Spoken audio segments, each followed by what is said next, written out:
And we are back, ladies and gentlemen. Appreciate y'all for tapping in with us tonight on the Doing All Right. That's what we are. Brian, viral's, subjective. Why do you do this to the old crusty man? I didn't. Do why? It. Why? Yes, you did. The audience. Yes, you did. Yes, you did. What I do? Yes, you did. When I was talking about how that player, from an upright stance, shows explosiveness, and you turned it into and I used the wrong word. There are so many scouting words. I know what you meant. That you could, and then you want to make, and that's why Derek Eagleton loves you, because, man, that Voch, he's kind of a comedian. He's kind of got some fun traits to his game. He's a good, and I'm like, no, man, he hung me out to dry. Derek should tell me that, because I thought he wanted to fire me and get me up out of here. I don't really know how he feels, so he should probably tell me that so I can walk in with some good morale in the workplace. The funny thing was when you and I were walking out of the facility together, and both our heads were looking left as we're walking and watching Dak work out. Yeah. And we let me walk out. I'm scouting as I'm walking. I'm just going to scout as I walk. And Brian, our short report is that he looks in good shape. He looks in good shape. He was out there with his shirt off. Looked good shape. His hamstring looks fine. He looks lean. You know what I mean? And he's moving around well. So that's our daily Dak Prescott. That's report. Thank you very much for watching. Yep. Catch us on Friday. He's in the same place. Just when we happen to walk to the studio, he right there. So well, it's funny how you and I walk and we're like talking, but we're both looking to our left. Because we gather information, Brian. That's we're information gatherers. That's what we do. Yeah. Also, absolutely. Brian, we was like, hey man, who else is that out there with him? Who is that big old kid out there with him? Who else is that? We were trying to figure it out. Yeah. We were, but thanks for taking your radio partner and just getting him crushed. The comments are crushing me on these comments. It's content, man. What you want me to say, man? It's content. Content. You're hilarious. Man, I'm about to give you some content. True. Oh, that is true. Brian, you had a fantastic game today that we played. Oh, I give you credit. Tune in every day. Tune in every day for this. Tune in every day. Brian, you the GOAT. I give you all the credit. We played a fantastic game today. And I think it's something the Cowboy fans need to kind of be ready for. I know we assume that all of our favorite players are going to be there, but we live in this world where our favorites might be their favorites too. So in this world where you may be looking for a certain player from a certain unit, in case that player, especially with this light first round that we have, right. If your guy gets taken in the first round, right. We can't just cry about it, Brian. Right. We can't just cry about it. We're going to walk out of here on day one, and we're going to make a plan. So when we walk back into day two, we know who we're looking for. We did wide receivers, we did running backs, and we did corners early. I was man, this would be fantastic if we could also add, very Cowboy intensive, if we could add one techs, guards, and edges to the party. Yeah. Brian, real quick, do you think edges are still a part of the party? I know that they were talking to Michael Williams and all that. Is that just because he's Michael, or do you think edge is a part of the conversation? Because they were also at A&M today. They were we were very well represented in Bryan, Texas today. Watching Scorden or Turner or Stewart. Right. Is edge part of the plan still, you think? Yeah, I absolutely believe so. Yeah. I do. It's interesting that Eberflus and then also Will and others went down there for that. Mm-hmm. I bet you they're trying to figure out that same group that we are. Yeah. I bet you they're trying to figure out that that defensive line group and how they might fit. So good for them and then they're on to Ole Miss. Yeah. Tomorrow for their workout. So good for them for getting that done. But the whole intent of that game, and I hope if you didn't watch it, go back to DallasCowboys.com, the draft show. I hope you watched the draft show. But we had an exercise where I wiped my guys out. They lost their first round guy at certain positions. They lost their first round guy. But then I had to make them turn around and pick one at 44 and 76. Well, Voch and I are far enough along here where we can take this thing all the way to the first 5th round pick, which would be pick 149. So, Voch, what I'm going to do for you tonight, and you're going to help me with this. Yes, sir. I'm going to ask you about defensive ends, the edges, which we think is kind of a sneaky need. We're going to ask about the defensive tackles, specifically the one techniques or the nose tackles. And then I'm also going to ask you about guards, just to be alert. I'm going to see where your level is with guards on this thing, okay? Yes, sir. All right. You get wiped out. Okay. Say you wanted Michael Williams at 12. Why would I want that? But yeah. Say you wanted Michael. Come on. Play along today. Play along today. Damn, boy. We missed out on Michael Williams. Oh, dang it. Tough one, boys. All right. Let's think about what we got to do now. Let's rally here. Yes, sir. Get that Arizona wide receiver on the phone. Please, can we get that? Can we not overthink this and get the best guy? I'm sorry. Please. Oh no, we gotta settle. Tell me how long are Barron's arms? What did you say? 32? 32? Right, we gotta settle for the fifth best player in the draft. We gotta settle for him, please. Please. We're going. Somebody tell me again how long Barron's arms are. Where my paper at? I got you. All right, here we go. Yeah, here we go. Go ahead. All right. You get wiped out. Yeah. I need you to pick me a defensive end edge at 44, 76, and 149. Mm-hmm. Now, Brian, what I was doing earlier, and I was hoping that you were picking up on what I was putting down, is I wanted to keep a theme of consistency with my type of player, right? Sure. I forgot who did it, but like their second round guy was Trey Harris from Ole Miss, and the third round guy was like Tez Johnson. Those are two. That was Wolchuk. I think, that did that. I think it was Wolchuk that did that one. Those were two totally different types of receivers. In my mind, if I get wiped out from a guy, I'm trying to fulfill what I missed out on him. What you missed out. Exactly. There you go. So we missed on Michael Williams, right? A guy that we would hope that we could turn him into a pass rusher, but we feel solid about his run ability, right? So we're looking for like this balanced guy. I'm in the second round, Brian, and we got a little more time here, so I want to talk you through it a little bit. Yeah. My mind popped up at, okay, well, are we looking at like Princely Umamanyalan from Ole Miss, right? Sure. In which he'll help us in the pass rush department, but I don't think he is a balanced rundown type guy. And the same with Pierce, right? Donovan EZ, we can kind of make that same argument about him, you know? So in the second round, some guys I'm looking at, Brian, Kyle Kennard from South Carolina, Baron Sorrell from Texas, and Braden Swinson from LSU. And those are some guys that I'm looking at, Brian. And if I could have my pick of those three, I'm going to go with Kennard from South Carolina, right? He has because he's going to match the arm length that we're looking for. Right. Okay. I think I think all three of these guys are solid rundown guys. They're not going to be liabilities in the run game.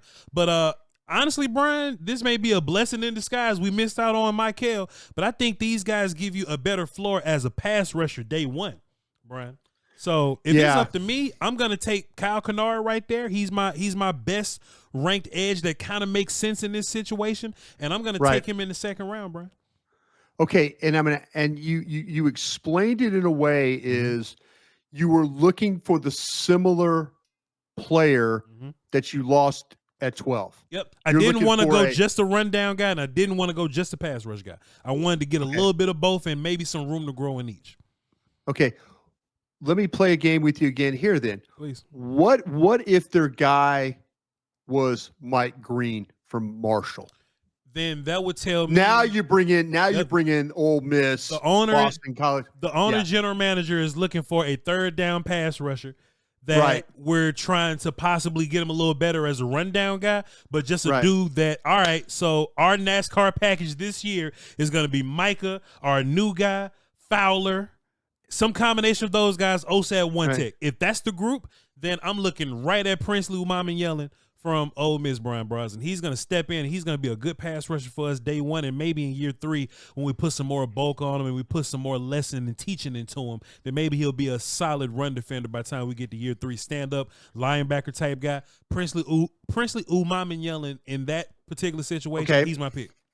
Okay, so if it's Michael Williams, it's Kennard. Yep. If it's Green, it's Princely. Yes, sir. Okay. Yes, Pick sir. me guide 76 in the 3rd round. At 76, we're gonna do the same exercise, and if I pull this guy off in the 3rd round, we're gonna have a little party, Bryan Broaddus. If I can get Oladipo from UCLA, he's a guy. I think he got all the size and the length, right? That's a common theme here. We still at size and length. We haven't moved from there. I think he's a fantastic run defender right now. Okay, former linebacker. Moved him to the edge, so he's still developing as an edge, but we can see where he's at as a pass rusher right now. But he's a bona fide run dude right now. Very aggressive in the run game, gets off those blocks, and he reads things really, really well. I think even at edge, he plays the run like a linebacker sometimes. If it gets too wide, he has good angles getting outside there, Bryan. So if I can get a 3rd round guy, I'm taking Oladipo, and we're going to have a little party. Let me ask you this, okay? You've got him as the balance guy. Who's your rusher then? If you go just the rusher, then. Well, Bryan, on my board, Shamar Stewart is here, but he's going in the 1st round. So let's go with Eli Roberts from SMU. There you go. That's my guy that I'm going there. He's also decent in the run game as well, but I think he's a coming off the ball, we're pass rushing right now. We're going pass rush guy right now. So he's a guy. And look, we're in the 3rd round, so he's probably going to take a little more time to develop. But if we're looking at either one of those two guys, Bryan Broaddus, Oladipo or Roberts, I think we came away with some pretty damn good edges in round 3. And Bryan, that's what I think part of this problem is. We may not be looking at edge per se, but the dudes on the board that's going to be there, we have to consider them. Yeah. Well, let me ask you this. Please. Did you have Antoine Powell-Ryland, the Virginia Tech kid, in that mix, or was he down below those guys? I got Powell-Ryland in the top middle of the 4th round. Okay. So because you're right about Roberts, but he's 6'4", he's 285. Sure. I was thinking about like Bendy, because you got your run defender. So I was trying to switch it over. Where would Ivy fit in this situation from Ole Miss? So I think this is where we run into the problem, because we bumped, and this kind of happened organically. We didn't rehearse this, but our bendy guys got pushed up the board, right? Yeah. So we're at the point to where we got all the rundown big size guys in the same place. Tuimalau, Scorden, Landon Jackson, and all those guys, they're kind of they're in that same range. So if you want a more bendy guy, and look, this may happen in real life too, Bryan. We may get wiped out with those 3rd round guys. We may have to go into our 4th round grades. Josiah Stewart from Michigan. He's probably more of a bendy type guy that we can bring in, and he'll be he's a 4th round grade, but it's kind of close if you want to look at it like that. But if you need a bendy guy, that's my next best bendy guy. Ivy's more of a rundown dude, but he's in my 4th round with the rundown guys. Yep. Okay. At 149, this is your first 5th round pick. You've completely, you couldn't trade back. You didn't get a 4th round pick. You've had to sit this thing out until pick 1. So you haven't picked from pick 76. You're now picking at pick 149. Yep. Pick me an edge off that board. I think this is a fantastic time to get our guy Ashton Gelati from Louisville off the board, Bryan. He's gonna be high effort, ready to play the run right now. We're in the 5th round, so that pass rush upside is going down just a little bit. But him as a motor guy, he may be a dude that can stumble into some sacks day one. I wouldn't put him in my NASCAR package necessarily, but as a base defense type of guy, I think he'll come in and play some base edge and play some damn good run defense. As far as my edge rushers go, Bryan, we actually found ourselves in the perfect situation because we were curious about our guy Q Robinson from Alabama. I was just about to bring up Q Robinson, but go ahead. I love it. I love what you're doing here. Q Robinson from Alabama, Bryan Broaddus, and he is as 6'4", 243. We are still at length. We never left length, guys. We know what the Cowboys like, and I think he's going to come in, pass rush. But he's a guy that can develop even more because he's been playing edge less than all these guys. So we can actually see his path of development, get him a little bigger, teach him a little more technique, and I think he'll be good to go for you. And I think he's the last bendy guy you can really have some faith in. But in the fifth round, in the 12th pick of the fifth round, I think he'll be right there waiting for you, bro. Man, that's exactly with Gelati and then with Robinson, both of them right there, man. Kind of just looking at that, I was thinking, okay, if he's going to take the run defender, which is Gelati, give me the guy, the bendy guy. I think you're right on with Q Robinson from Alabama. I think you helped your team with the edge rushes that you put. Okay, let's go. Same drill.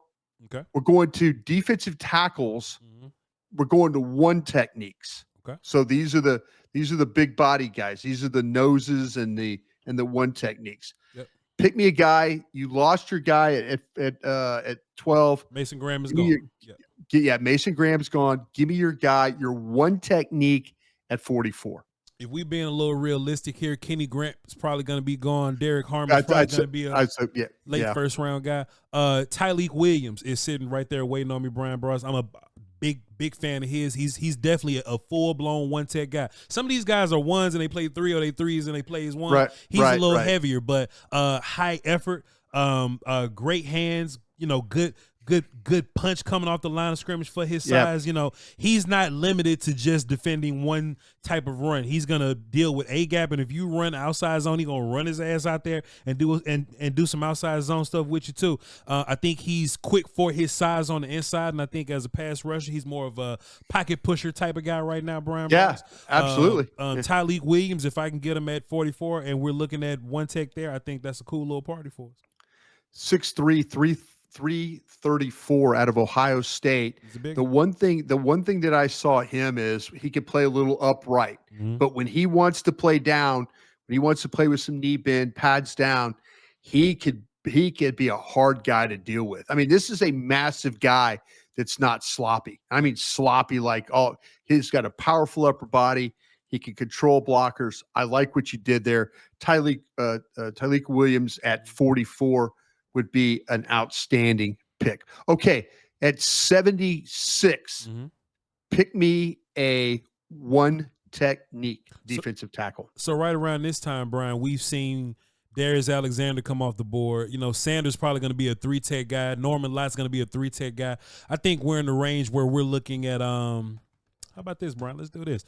Let's go Aeneas Peebles from VTech. I was thinking about CJ West, but I don't know. CJ West may be a B gap guy. I don't know, but he's probably gonna do some one tech, mostly. But I know for sure Peebles is gonna win the leverage game. I know he's gonna be strong. I know he's gonna have some good pad love. I know he's gonna have some plan to what he's doing. He's not just gonna rush with his head down. He's not gonna chicken wing. He's gonna stack shed. He's gonna have a swim. He's gonna have a rip move. And I think I think he probably brings the most nuance out of a lot of these guys. Some of these other guys are more physically more maybe taller, longer than him or whatever. But I really enjoy nuance to the game, right? So while they're busy running down the middle of people, he knows how to stack and shed right now. He knows how to disengage off of these blocks right now. And I think he's athletic enough and bursty enough to where you can put him in B gap in some of these sub packages and let him rush upfield a little bit. So I got Peebles from VTech. Yeah, I think he's got an elite first step. When you watch him, he could really come flying off the ball. He did start his career at Duke, so he kind of kept it there in the ACC. He could be a penetrator, disruptive, plays low to the ground. The blockers kind of have a difficult time dealing with him when he plays this way. The lateral change of direction. You mentioned he can play the one, he can play the three. He's a high motor, high effort guy. Yep. I absolutely, he is 6'1", and his lack of height might be his only issue of his game. I want to take you to I want to take you to, you mentioned some other guys. Sure.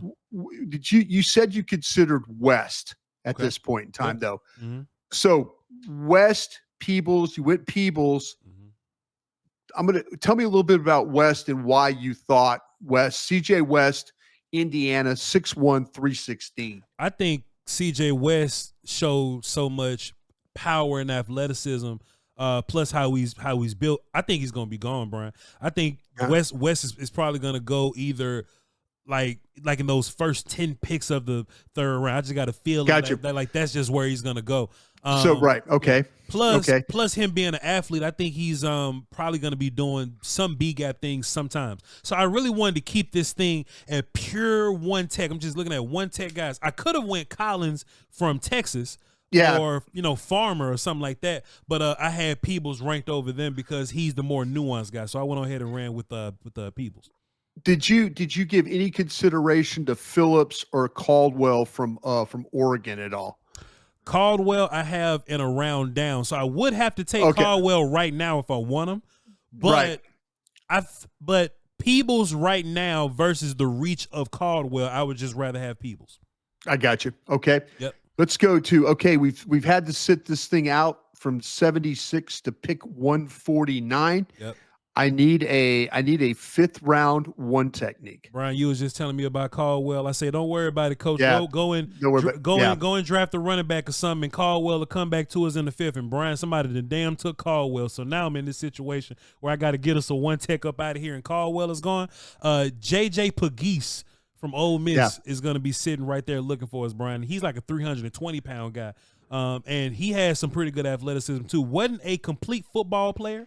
He kind of has deficiencies, kind of got lost in the ball a little bit. But I think you can work on those things. But his size and his length, and he does have the ability to move around a little bit. Strangely enough, Brian, I was trying to stay away from 3-tech type guys. Ole Miss put him in B gap and they lined him up at edge and all this kind of stuff. But I think with his 320-pound body, I think he's going to be doing some good things in A gap for us for the most part. And if you want to move him around to be special, or you want to put Micah in A gap, you want to move him over to be, do your thing, fine. Yeah. But I think his full-time job is going to be a gap dude for us. I'll tell you what, man, this guy fights really hard to free himself and use his hands. He can play on the move, and there's some times though where his momentum will get stopped, and then he's got to try and fight. But at pick 149, I think I like the traits there. An interesting thing about Pegues, he was a fullback. And so he ran the ball 26 times for 86 yards this year at Ole Miss. He had 7 touchdowns. So if you're kind of thinking about a guy, and we all know about the Ole Miss system, they play in a rotating group. You got to pay attention to their line. You don't know if a guy's in or he's out. You got to kind of keep an eye on that. But JJ Pegues at pick 149 for Voch. I like that pick a lot. Okay, let's go to next group we're going to go to is the guards. Yep. And Voch, what I need to do is, you lost your Alabama guy at 12. Hey, you lost Booker at 12. Mm-hmm. You were thinking about Booker, but somebody traded ahead of you knowing that you liked Booker. Yep. So now you've got to pick me a guard at 44. Yep. And who would you select? And man, Brian, I had my eyes on Donovan Jackson from Ohio State, man, but that tackle tape was just so good, towards the end of the season, going along with his good guard tape at the early parts of the season, man. I'm just assuming that Donovan Jackson's going to be gone. So I agree. How about this, coach and general manager? Not only will I get you a guard, but I'll get you a center and a backup tackle in case of emergency. I'm going to get you Gray Zabel from North Dakota State. And, hey, we're going to be doing some pinning and pulling. We're going to be doing some moving around. That's what he is. He's going to be athlete guy. I prefer the big powerful guy. You know what I mean? So if you want a guy that's, super powerful, then maybe we can go and look around. But I think for what we're asking him to do, and especially if he's going to be playing center for us, then that gives us a little bit of room for him to not be such big strong guy. But he's really good in combo situations. He's really good to the next level, climbing up to linebackers. And if we're going to be doing outside zone stuff, that's going to be very important for us. Reaching wide guys, he's really good at that. And North Dakota State, man, you can talk about the competition all you like, but they've played big teams here and there. They opened the season in Colorado. There you go. Gave them Colorado all they can handle. Yep. you took Booker off the board. Yep. You took Jackson off the board. Mm-hmm. You just wiped me out. Yep. So the next guard I have is Zabel right there, and Yep. I like what you're talking about with him Mm-hmm. and what he brings to the table. Mm-hmm. I'm a big fan of his work. I think that the scout guys always like to say he's checked every box. There used to be a time where we would sit there and we would worry about these smaller school guys. Gray Zabel, you don't have to worry about him. He is a powerful player. He's 6'6", he's 312. You could watch him get away from the line and pass protection. He's also an accomplished run blocker. He excels as a drive blocker, and you could see him dominate in the running game. Colorado, that tape, stuff like that. You could see him. You could see him through the playoffs, the run that they have. He plays to and through the whistle. His effort is outstanding. He just was not out of his element playing in Boulder that opening night. This is a guy that, like I say, he's got the size, he's got the athletic ability. His hands and his feet really work well together. It's not uncommon, as we've said, for this school to put offensive linemen in the league. So Gray Zabel at 44 as a potential guard, starting guard, is an outstanding pick by you. Okay, how about pick 76? Man, Mr. GM, I'll tell you what, I got to talking to your coaches, and they don't like guards with slow feet. You know what I mean? So they said, hey, yo, Voch, not only do you go find me a guard, but I don't want no heavy-footed guard neither, Voch. Go out there and find me somebody, man. I tell you what, Mr. GM owner, sir, if your last name was Jones, once again, continuing my theme from the second round, I'm going to not only get you a guard, but I'm going to get you a center also. And, man, they're going to laugh at us a little bit, boss, but just hang in there. They're going to laugh at us. They're going to point and be like, man, what are the Cowboys doing? But in year 2 and 3, it's going to make sense. I'm taking that kid from North Carolina who was making fun of for being short. I'm taking Willie Lampkin. And I am playing him at guard and center at all 5'10" and 290 pounds up now. Now, boss, we're gonna have to put him in the weight room. We're gonna have to put some peanut butter in him to get him a little bigger, to get him a little stronger. But it ain't like he's lacking power, boss. It ain't like he got a problem wrestling these big guys. I mean, he even wrestles big guys. Florida State champ, undefeated as a wrestler there. And you're right. Started his career at Coastal Carolina and then North Carolina. He's played a lot of games for you. Talk about movement in the run game, like moving bodies, and he's not a slow-footed character. He can, if you want to do pin and pull, let him pin and pull from center or guard. Let him fly. And we had a conversation when we said, yeah, coach, I will play guard and center, whatever y'all want me to do. And Brian Jones, I tell you what, man, Willie Lampkin's going to be a dude that's gonna play guard and center for us, and I think we're going to be real happy with the pick in a couple of years, Brian. Did you give any consideration to did you give any consideration? Maybe did you think about is Ratledge? Do you have him higher in that group? So on my board, I got Milam, Ratledge, and then Lampkin. But you know, we just playing this scenario. My coach told me he don't want slow-footed characters. Well, the next No, guy. and how about Bo? Marcus Bowe, too light for you there at that spot. He is very much so too light for me. Too light to be a guard in my He got great feet. He got great movement, but he's small and he lacks a little bit of power. So I kind of kept him at tackle on my board, but I got him in the fourth round. We probably gonna miss out on him anyway. Yeah, I was thinking about at the time too. Connor Colby from Iowa. I think we've. He's the starting right guard at Iowa. Multiple starts along the offensive line, both guard spots, the right tackle spot. I don't think he's the heaviest weight-wise at 309.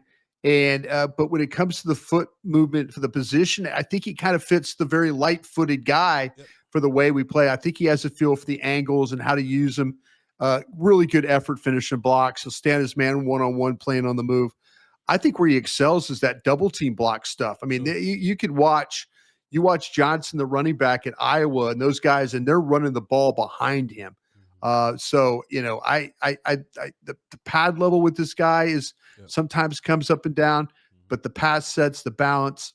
But I like what you did with Lampkin. It's really, really, really rare what his. I mean, there's very, very few. I think there's The Steelers took a guy long from East Carolina that was under 6 foot, played a few years, but this is as rare as it gets. But man, you watch the tape of this guy. He can play. He could play. Now, would you think, okay, you like the player, I like the player. Is he going to fall in the parameter problem with the Cowboys? I don't think the Cowboys are gonna like Lampkin very much. They are very clear that they like size and length. We are a size and length organization, and we have favorite players all the time that may be a little shorter. I don't even think they look at. I don't think they look at them, Brian. I think that, to me, that's what I was sitting there thinking, like, man, do they even address? But Lampkin is a hell of a player. I encourage you, if you have the opportunity, even if you're watching the YouTube games and stuff like that, you could see they're broken down the offensive line. You could see him good, bad coming off the ball. Yep. He plays the guard spot. I mean, he is impressive, and his Senior Bowl stuff was really, really very positive as well. Mm-hmm. So I like what you did there. Okay, pick 149 here. Tell you what, boss man. I done ran out of guards a little bit, but I tell you what I will do. There's this tackle at Miami. Mm-hmm. Doesn't have the longest arms, and that's okay. Right. And these bursty guys on the edges give him some problems, and that's cool. Yeah. But where he really shines is when he's stepping down and down blocking, when he's working in those tight spaces, like if a tight end is there and it breaks down the lane a little bit and is not so wide. I'm taking Jalen Rivers, the tackle from Miami, but we're gonna take him and put him at guard. He's already a right side player, so just put him at right guard and let him fly right there, Brian. I think he has some good power, and I think if you give him the opportunity to quick set a little more, or the opportunity to not play on such an island, I think it'll benefit him a little more to let him use some of that power and some of that drive that he has. So Jalen Rivers is going to be the guy that we take at 149. Yeah, I'll tell you what, he's made 30 career starts, 20 at tackle and 10 at guard. And at 6'6", 319, he is a massive guy with length. And his hands sometimes get outside the framework of the rusher, but when he gets him inside, he can control his man with ease. He can hold a rusher at bay with his length and his strength. I think he does play square. I think his base does get a little wide at times, and he'll play with some straight legs, and that gives him some problems. But he's able to move in order to stay in front of his guy. He can anchor down on the bull rush stuff. He doesn't get beat off the snap much, but always played in a 2-point stance, which allowed him to get away from the line. The straight leg stuff. The staff asked him at Miami to pull and play in space. He will surprise you with how well he's able to find his target and finish. He does have a significant injury history, which forced him to miss parts of the season. One of those injuries was a knee, so all that stuff needs to be checked. I do think this kid plays with a great deal of toughness for the position. Jalen Rivers in the 5th round, if the knee checks out, pick 149, convert from tackle to guard. I like what you did there, Voch. Yeah. Brian, I tell you what, man, this exercise is so fantastic because it makes us think on our feet. Yeah. It makes us think on our feet, and it makes us have a backup plan, but most importantly, it makes you stick to that board. Right. It makes you do that. And honestly, I wish we could have did this like the whole show, because now we get each other. All right, y'all talk about the players a little bit. And what would have been fun is if somebody say a player, the next person can't say the same player. That would have been real fun. Because everybody said Trey. I didn't say Trey Harris. He's the 3rd round guy to me. But everybody said Trey Harris. Like everybody was kind of saying the same kind of guys. It would have been really fun is if Kyle say Trey Harris, Tommy can't. Yeah. You know what I'm saying? And now we get to really because what's gonna happen, Brian? I actually did my stack a little bit till about 98 players.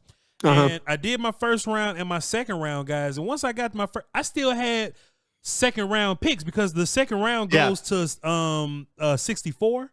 And my 2nd round guys ended like right around 53. Right? So I had a little more room. So some of my 3rd round guys are going to get drafted in the 2nd.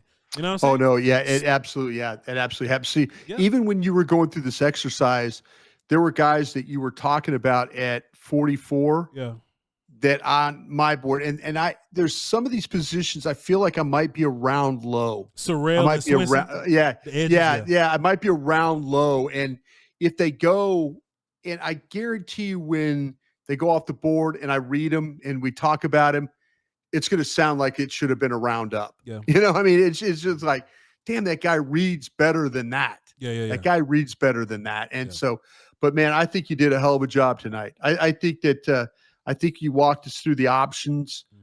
There's still, 76, even at 149. Yeah. There's players to be had there at that spot. And guys that are, borderline is what they would say the cheater grade. Some of those, the Dane Brugler cheater grade of a 4 and he's between a 4 and a 5, that kind of thing. Yeah. But I think you did a really good job with that. Hey man, appreciate you, boss man.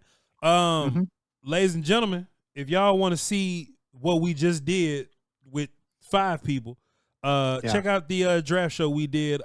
We did running backs, we did wide receivers and corners. So y'all tap into that, and we had a pretty fun show all around. So y'all be sure to go check that out because you don't want to miss that. And we'll be back here tomorrow to talk about quarterbacks, Bryan, and it's the last of the quarterbacks that we talk about.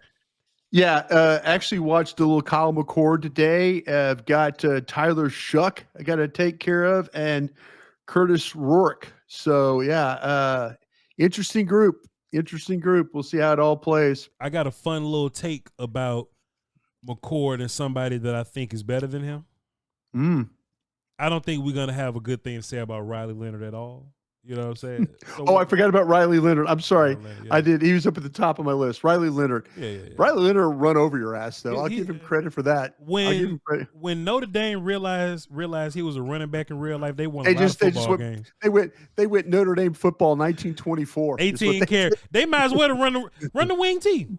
No, the wing team. What they got when they got ahead of people in a game, they just flat ran Riley Leonard as like the primary ball carrier to kill the game. That's it. Yeah. Brilliant. They won some damn games, but Ohio State was just a little too good for them. But tomorrow we're going to talk about our quarterbacks, so y'all be sure that you're ready for that. And like I said, tap into the draft show today. I am VOCHLOMBARDI. I had fun in the show, and it kind of blew by fast, but I'm looking at the clock, and this is right where we adjourn. And y'all tap into BRY Bryan Broaddus. If you want to see a funny clip, check out the last thing that I retweeted, all right? Y'all hold it down for the Doski, Wolski, Peasky, Weesky, man. Until next time, Crown.